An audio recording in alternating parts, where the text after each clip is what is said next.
ESPN's Dan Graziano had a very interesting report around the Miami Dolphins and Christian Wilkins yesterday. And you better buckle up as we're in the end game now. Franchise tag talk here today, Locked On Dolphins. You are Locked On Dolphins, your daily Miami Dolphins podcast, part of the Locked On Podcast Network, your team every day.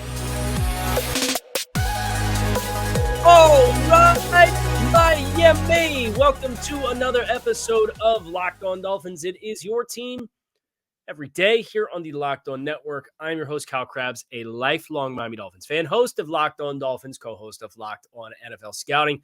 You can find our shows on YouTube or wherever you listen to your favorite podcast. Tip of the cap to our everydayers, because it is your team every day. We don't just say it, we live it here on the Locked On Network. Today's episode of Locked On Dolphins is brought to you by FanDuel. Make every moment more right now. New customers get $150 in bonus bets with any winning $5 bet. That's $150 if your bet wins.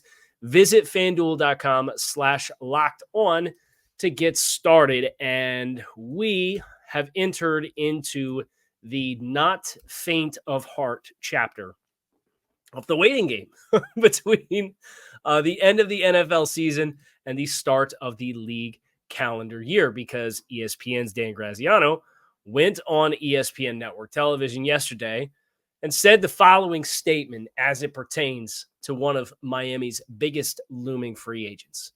The Dolphins don't plan on letting Christian Wilkins leave. If that means franchising him, that's likely what they'll do. Okay.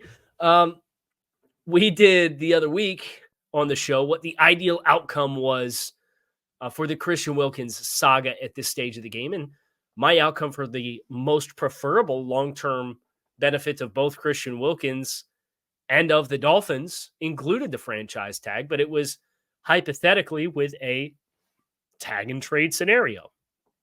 That is only half of what was disclosed here from Dan Graziano. It's sounding as though the Dolphins are really intent on letting Christian Wilkins stay in Miami for at least another season. Now, there's, of course, the game that's being played in the same way that the conversation around Tua Tagovailoa's contract extension is put out there into the ethos that he has a strong argument because of the rising salary cap to be right in line with the market reset dollars, right? That gets put out there into space, and you hear that and you say, I wonder if Athletes First had any nudge towards that NFL Network report. ESPN, obviously, this statement is coming from the perspective of the team, so this could be factually what the Dolphins plan on doing. This could be a leverage play from the Dolphins to try to help better facilitate Christian Wilkins to acquiesce in some of the contract negotiations that have been ongoing for the better part of a year with Christian Wilkins. But it is particularly notable that Graziano's report says the Dolphins don't plan on letting Christian Wilkins leave. If that means franchising him, that's likely what they will do. So we kind of have to recalibrate some of our conversations, and that's exactly what I'm going to do here today on the show, with the objective being, look, if the Dolphins want to do this, what does it look like? And you go all the way back through this whole saga, this whole salary cap debate for the past 12 plus months for Dolphins outlets and content creators and beat writers and podcasters and everybody in between. My stance has always been the Dolphins are going to be able to do whatever they want to do. And I've said before, and I'll say again, very often it's not what you say, it's how you say it. I can hear how some people may hear that and say, well, Kyle doesn't think there's any problems or limitations. But in reality, what I am saying is if the Dolphins decide to do something, there will be nothing that precludes them from doing it. It doesn't mean you get to do everything you want to do. But the Dolphins, it's always been, they're going to have all their options on the table. And no matter what outcomes they decide to say, you know what, we want to prioritize this and that, they're going to have the ability to do it. Case in point, potentially putting Christian Wilkins on the franchise tag to play a season, hypothetically. Now, the report from Graziano did include cap space being an obstacle, so they'd be better off signing him long-term. maybe that's kind of the context clue you need to know, that the Dolphins are putting this out there to try to facilitate Wilkins to bend a little bit on whatever he's hoping for in negotiations. I don't know. You can try to read between the lines as best you can. You know the game within the game. But if the Dolphins decide, yeah, we're going to franchise tag Christian Wilkins, he's not going. He's not going. Now, there's concessions and other decisions and consequences that are going to take place elsewhere across the roster. I've done that. So we can talk about that for the rest of the show. When we did the show the other week, and I said, the worst case scenario is Christian Wilkins playing on the franchise tag, because you're potentially looking at a 5th-year option year for Tua that's over $23 million, and then a franchise tag for a defensive tackle, which is over $20 million. With the salary cap being what it is, that's a little prohibitive. That's where I think this Pro Football Talk NBC Sports report of an extra $8 million in salary cap space comes into play. That opens up a little bit more flexibility for a franchise tag to be included on the roster. It's still the most prohibitive thing that you can do this year, but if the Dolphins want to do it, they ain't going to stop them from doing it. They've got more restructure capability than any other team in the NFL right now, as far as dollars that they can create. Now, that might include some dollars that you're creating that maybe change the dynamics of how cleanly you get out of contracts in the coming years. We'll talk about that on the show as well when we talk about moves that help. But at the end of the day, whatever the Dolphins decide they want to do, this has always been the stance, they're going to be able to do. And the report that Christian Wilkins may be facing the franchise tag is a little bit of a surprise, but then also you remind yourself, if they decide it's the most critical piece of their offseason to ensure that it gets taken care of and they retain his services, they're going to do it because they have the flexibility. Now, I've been pretty close-minded to it because it's not what I would do. And if you do franchise tag him, I would make sure that I make the other corresponding moves, and I would still explore trade for Christian Wilkins, because there is the needs of the many versus the needs of the few, which has been kind of the buzzword about the decisions surrounding Christian Wilkins in general versus the ability to field a remodeled or retain your players on the offensive line. I think Christian Wilkins, the number one domino that comes with Christian Wilkins is both of those interior offensive linemen who missed half the season for you last year, but were quality starters, and Robert Hunt and Connor Williams. Those guys are probably gone. Again, Christian Wilkins, them deciding to do whatever they want doesn't mean there's no consequences. It just means there's nothing prohibiting them from doing whatever they feel are the utmost of importance personnel moves to make. And the dominoes that shake out after that, they're going to find a way to piece it together. And if it works, great. And if it doesn't, it's going to be somebody else's problem. But it'll still be our problem because we're going to be covering the team here on Locked On Dolphins. So let's talk about the moves that help this happen if it does. Let's talk about where Miami can go, what levers they can pull, what cuts they can make, what restructures exist, what extensions that can be done. And then we'll talk about the spending expectation that comes after that next here on this episode of Locked On Dolphins. So stick with us. Today's episode of Locked On Dolphins is sponsored by BetterHelp. Sometimes we all need the opportunity to get something off of our chest, big or small. Certain things can really start to weigh on you. It's important to let all of those things out, especially to someone who is unbiased in your life. You've been thinking of giving therapy a try, consider BetterHelp. Therapy can be different for everyone. Most of us have bigger problems than our favorite sports team, using or not using the franchise tag on one of your favorite players. So it's important to get those things off of your chest. BetterHelp is entirely online. It's designed to be flexible and suited to your schedule. Visit BetterHelp.com/lockedon and get 10% off your first month. That's BetterHelp, HELP.com/lockedon. So accommodating a Christian Wilkins franchise tag in 2024 for the Dolphins. One of the things that we acknowledge is your veteran players that are going to be here for at least the next 2 seasons. They're all in a universal bucket. If they are big contracts, they're getting restructured to the maximum degree. So that includes Tyreek Hill, Bradley Chubb, Zach Sealer, who you just gave a contract to. You could restructure Zach Sealer and save $4.7 million in cap space. So according to Over the Cap, and there's more savings power that can be had depending on if you implement void years on the back end of these contracts or not. So at a minimum, if you max restructured Tyreek Hill with the salary and bonuses that he has available, you can cut his cap number to under $19 million. You could save $12.5 million against the cap.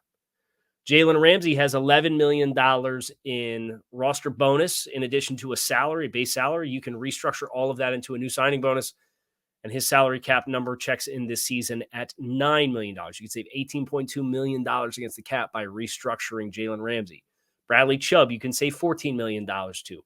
When that contract was first signed, one of the things that I admired about it was how it was structured in a way that gave you very easy levers to pull to save a lot of cap space. But also, if you wanted to get out of that contract quickly based on how it was initially structured, you could.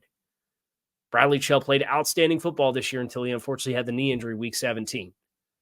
All intents and purposes, we're assuming he's going to continue to do that once he recovers from his injury.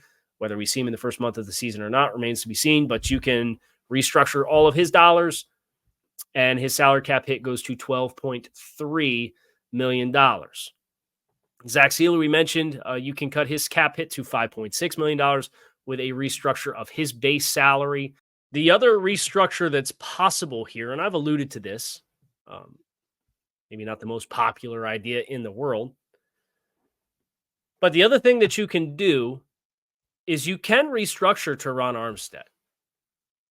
Would I be surprised if the Dolphins ultimately decided to do this? No, I would not. It was reported yesterday that he is probably going to be back. Obviously, there is a health and availability, durability component for Teron Armstead. The retirement was floated around this offseason. But I've ran the numbers. He's due $13.25 million in salary plus $650,000 as a bonus for making the Pro Bowl. So that's, I'm going to do the math live on the show, $13.9 million in salary plus the prorated dollars from his previous commitments. And he also has $529,407 as his incentive money for last year, which was however many games you were active with a maximum of $1 million. So he got the portioned out bit of that. So his cap commitment for this upcoming season is $20,788,157. You could restructure. He's got 3 years left on his deal. You could restructure and put a void year on the back end of the deal. If you did that, say you take an even number, take $12 million of a $13.9 million salary that or of cash that Teron Armstead is owed. He's got 3 years remaining on his deal. If you added a void year on the back end of it for a fourth year for a dummy, you would save $9 million against the cap this year to cut his cap commitment to $11.7 million. If you did that with the understanding that we're going to post June 1st waive Teron Armstead, or he's going to retire next year, and you process it post June 1st, we'll have no more guaranteed money left for salary purposes, so you don't have to restructure anything. You say, look, Teron, last ride. We're going to restructure you. We're going to process your retirement, or we're going to cut you post June 1st. It's up to you. If you have that understanding, here's the fallout from restructuring Teron Armstead. You save $9 million against the cap this year. If you post June 1st him next year in 2025 versus the originally scheduled cap commitment of $20.65 million in cap commitment in 2025,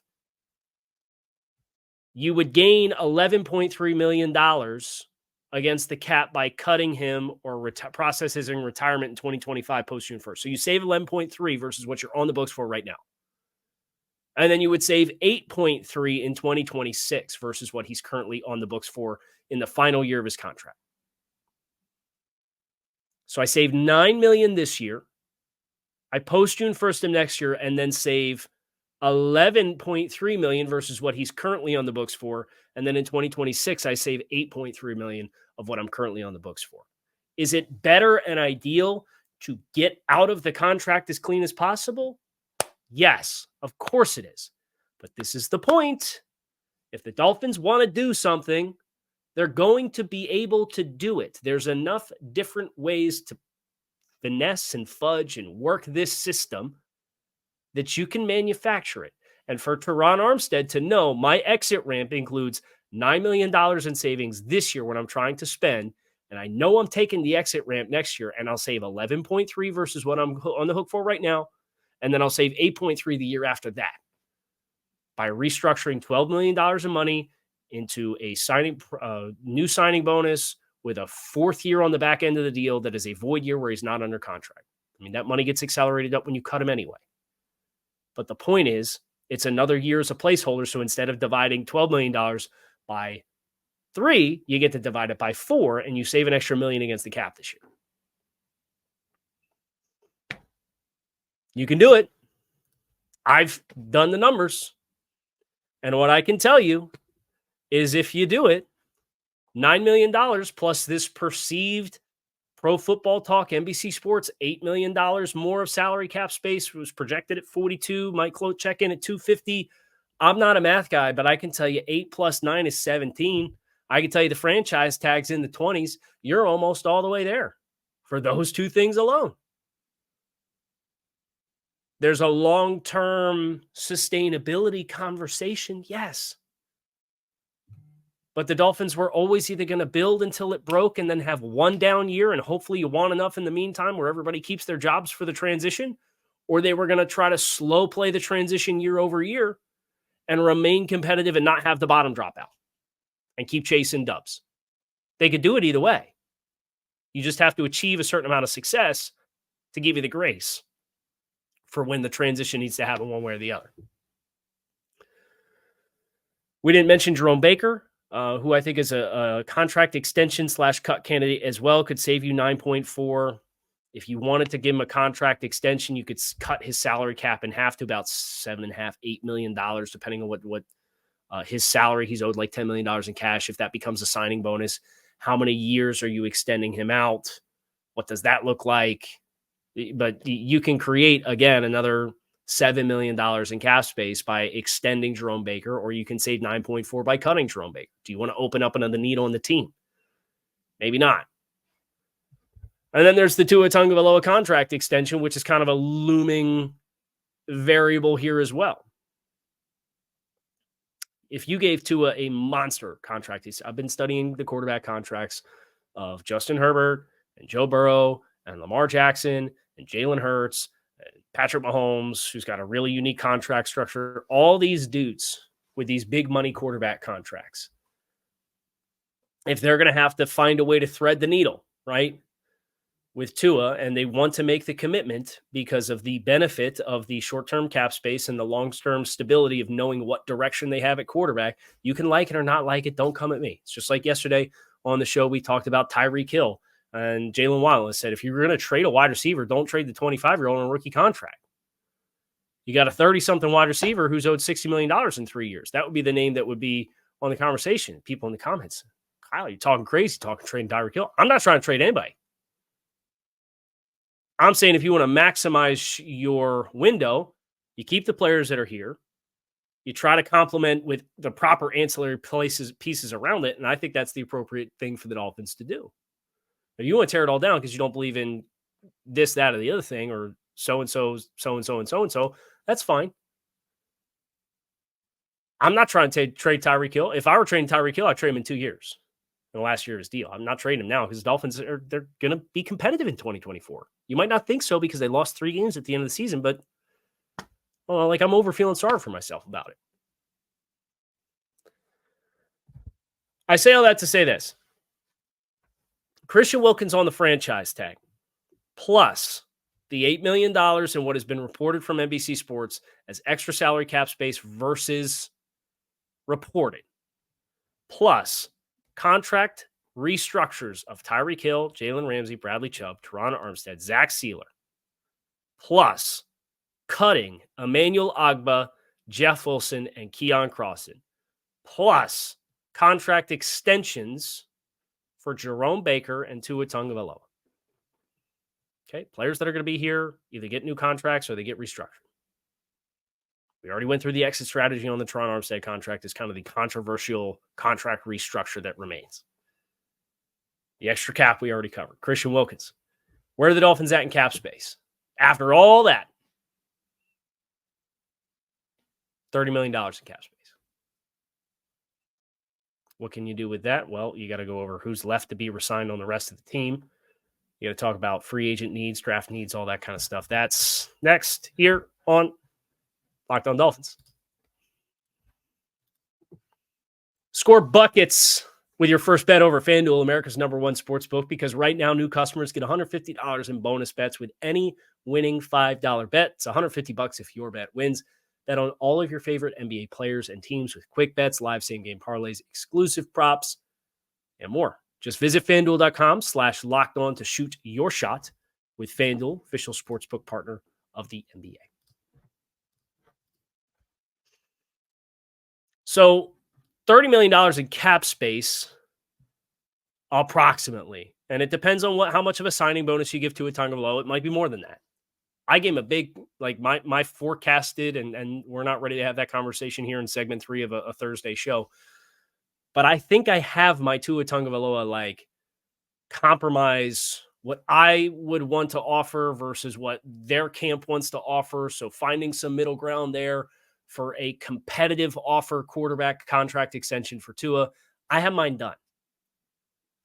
I could tell you the number for year one on the cap in that regard is $13.5 million. So you open up $10 million there. That does lock him in long-term. Obviously, what you can accomplish with Christian Wilkins, he's going to want Jeffrey Simmons dollars plus, which is 23 per, I would imagine, after the season that he just had. Do you get that done? Do you get that done in lieu of Connor Williams and Robert Hunt? I would say probably. I would assume if Christian's back, even with all these other moves, Connor and Robert Hunt are probably out the window.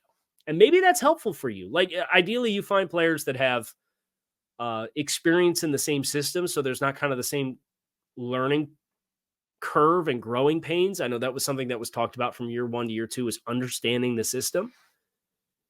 If that's what you're going to do, maybe you want to change your body types up front. And I think Robert Hunt's a universal body type, but I mean, if he's intent on getting $15 million per, when we did our Robert Hunt contract offer the other day or the other week, I came in and said, I'd offer about 13.5.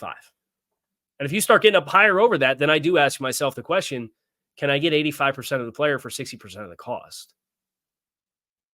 Is that the frame of mind of the Dolphins? I don't know. But is it, retaining Christian Wilkins, and we do think we can find 85% of the player at 60% of the cost? It's how I think you can continue to justify this being a pathway that the Dolphins take. And that all comes back to the core central thought, going all the way back when this team kind of pushed chips in 2023 and said, hey, we're going for it, is they're going to be able to accomplish whatever primary objectives they decide. They get to choose what the primary objectives are. I get to sit here and put my lens on the team as much as I want, just like Travis Winkill can put his lens on the team as much as he wants, or Alan Pupar can put his lens on the team as much as he wants, or Adam Beasley can put the lens on the team as much as he wants, or whatever else. They're the ones that are making the decision. So all we can do is speculate as best as we can. But the thought has always been, whatever they choose to prioritize, they're going to be able to do. There's going to be nothing that's so restrictive that you can't get something done. And what do you choose to be the nuclear fallout from that? Whether you choose to, as I have tried to say, is an opportunity to get realigned in what you determine are your ancillary parts of your roster, or the other end of that spectrum is Omar has called it kind of a cap apocalypse. But if I know I restructure my players that are here for the next 2 years, I give my quarterback a contract extension because they're going to want to give him one. I trim some very easily avoidable fat. And notice I didn't even mention Xavier Howard because he's going to be a post-June 1st. So you can't do anything with that money in the here and now. You could find a trade partner and save like $2 million. I don't think that's going to happen. If it does, you're not getting more than a 5. And if it does happen, great. You get the $2 million. Your books are clear for 2025. You have no dead cap for Xavier in that regard. And then you just have to be a little bit more tight-lipped with what you're doing post-June 1st. Because there's not going to be a lot of other levers to pull. after Howard. But Howard's your big trump play in my mind right now, post June 1st, when you open up $14 million, $15 million in cap space. But of the other remaining expiring contracts, I mean, half these guys, I'm not particularly interested in bringing Isaiah Wynn back or Robbie Chosen back or Eli Apple back or Justin Houston or Nick Needham or Melvin Ingram or Brandon Jones, Bruce Irvin or Tyler Croft. I think of Deshaun Hand. If you bring back Christian, then you really can just leave that spot on the defensive line open and go find somebody else to play it. I'm mildly interested in bringing back Raekwon Davis. I think Justin Bethel is a special teams guy, is a great option. He's going to be $1.2 million. Okay. You need to find a punter. I mean, they're at most $1.5 million. Kendall Lamb, I'd double his pay. I might triple his pay.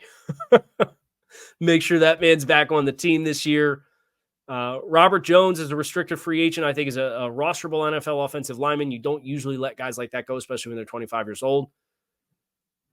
Berrios, less than what he made last year as a primary special teams guy, wide receiver 5, maybe. Andrew Van Ginkel, definitely interested. Deshaun Elliott, definitely interested. But if you're going to let the 2 offensive linemen walk, you're going to say, look, we're going to reset the money there. I know fans aren't going to like that. But how do you choose to go? Can you find a starter in free agency? And then you have to hit on a draft pick. You have to hit on a draft pick.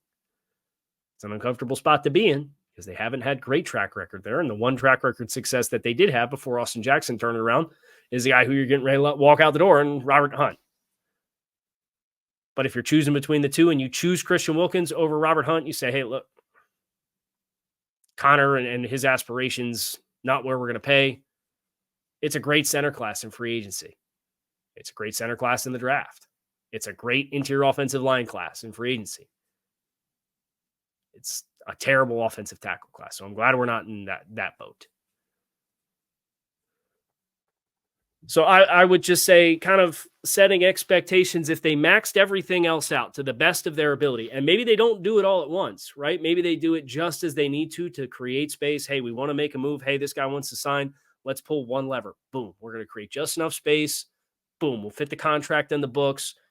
2 days later, hey, so-and-so wants to sign. Boom. Do the next one. Now we can fit the contract on the books. Build it all the way through. Boom. We can do a contract extension here because we need space. If you have all this stuff that's kind of building and ready to go, you don't have to max yourself out unless you find yourself in a position where we need more space, which would be what I think is the admirable and respectable thing to do. Don't empty the chamber all at once and then get to the end of the road and say, man, we didn't really need to do those last 3 things. We had enough space with the guys that we wanted to bring in anyway. You can take it as you go. They're going to be able to do what they want to do. Now, not without repercussions, not without consequences, and not without guys that they're going to choose to prioritize finding more economic options for. But Dan Graziano seems to think Christian Wilkins is priority 1A for this Dolphins team. Even if it's on the franchise tag, which is not an attractive option, but the conversation beyond that is if you get Christian under contract or on the franchise tag, one of the other levers that you could then pull is you have a 1-year, $20+ million fully guaranteed salary. If you do iron out a contract extension, boom, that shoe can drop. That's a lever. And just like Xavier Howard, magically now you can have more cap space for post June 1st if you figure out the contract extension. And then 2025 is going to come and you're going to post June 1st Teron Armstead and know you can't touch the money up front and they have to restructure some vets and probably do some player extensions for vets like Jalen Ramsey will be in the last year of his deal then and there and do it all over again. And you may have to let 1 or 2 of your pieces that are expiring contracts then walk, whether that's David Long or one of your big 3 from that draft class. I will say the good news is right now, the 2025 class is not looking particularly imposing when you consider you have 5th-year options for Jalen Phillips and Jalen Waddle. And so it's Javon Hollins and David Long are your big dogs that are expiring contracts next year. But it's not as imposing of a list as this year. Food for thought. It's going to do it for us here on this episode of Locked On Dolphins. It is your team every day. Hope you guys enjoyed the show. Make it a great rest of your day. I will be back again tomorrow for more Miami Dolphins talk. I hope to see you then. Fins up.